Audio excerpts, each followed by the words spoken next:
কুমিল্লা ঢাকা রুটে non AC বাসের ভাড়া বৃদ্ধি করা হয়েছে। নতুন নির্ধারিত ভাড়া অনুযায়ী শাসনগাছা বাসস্ট্যান্ড থেকে ঢাকাগামী বাসগুলোর ভাড়া নির্ধারণ করা হয়েছে 260 টাকা এবং জাঙ্গালিয়া বাসস্ট্যান্ড থেকে ছেড়ে যাওয়া বাসগুলোর ভাড়া নির্ধারণ করা হয়েছে 220 টাকা। 24 এপ্রিল সকাল থেকে এ নির্দেশনা কার্যকর করা হয়েছে। এর আগে জেলা সড়ক পরিবহন মালিক সমিতি এক জরুরি সভায় নতুন ভাড়া নির্ধারণ করে।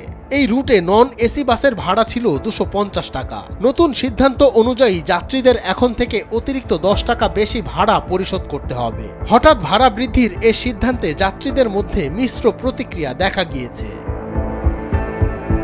মালিক সমিতি বলছে, তেলের মূল্য বৃদ্ধির ফলে সরকারের নির্দেশনা অনুযায়ী 10 টাকা করে ভাড়া বৃদ্ধি করা হয়েছে।